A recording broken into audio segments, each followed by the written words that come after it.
Now, Pittsburgh's best sports show is about to begin. Call us or tweet us. We got things to talk about on the Ireland Contracting Nightly Sports Call.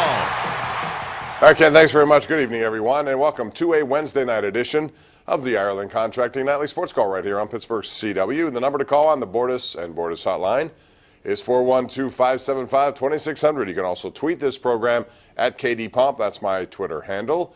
At Gene Collier is Gene's Twitter handle. And let us know what you think about what's going on. This is college basketball week. A lot of big championships as we get closer to March Madness. Last night we saw something that was maddening, I'm sure, for the number one team in the country, Gonzaga. They played in their conference tournament, which they've owned for many, many years. And St. Mary's, a team which lost to Gonzaga by 48 points in the regular season, beat them by 13 last night. That's what makes it madness. And we're seeing that again because tonight Pitt is in action. Gene Collier, outstanding columnist with the Post-Gazette, is here. And Pitt is currently leading Syracuse by virtue of Jared Wilson frames 6 3-pointers in the first half. They went to halftime leading 36-30. Syracuse has scored the first 5 of the second half. But Syracuse is playing without its leading scorer. Pitt stepped up, took advantage of that, and now maybe they can extend Dick Rote's career one more game, which would be nice to see. Deserves one more game, absolutely. What's your take about Dick Rote, by the way? He's 40 years alongside Bill Hillgrove calling Pitt. Yeah. But to me, I always tell people if you're young, Google him and find out.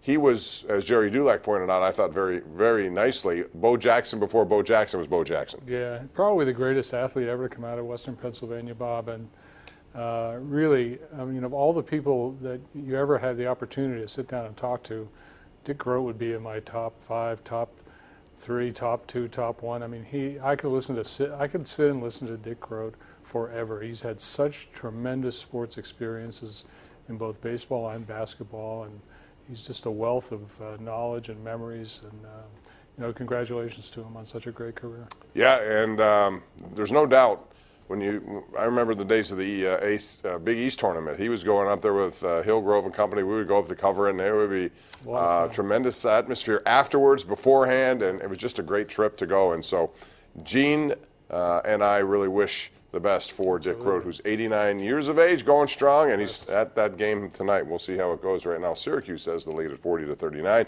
West Virginia's playing and winning at this point over Oklahoma. Earlier we saw TCU, which is a bubble team. They needed to win badly. Jamie Dixon's team led by 14 until Oklahoma State went on a 16-0 run to take the lead with 20 seconds left, but they hit a 3 to win it, so TCU advances, which means they'll likely get into the tournament. At least they're on safer ground with that win tonight. So I don't know if you looked at the tournament field, but it's going to be pretty interesting to see what happens. Well, yeah, it'll all be sorted out on Sunday, and apparently an abbreviated selection show.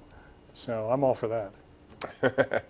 It's never going to abbreviate the field. They always have 68. They're going to probably end up with 96 or whatever they end up. Why not? Keep adding on. All right. Big news last night was the Penguins winning and Evgeny Malkin getting his career 1,000th point. And the Penguins, along with Detroit, are the only 2 franchises to have 4 players each attain 1,000 points with those said franchises. Pretty amazing stuff, and more importantly was the win.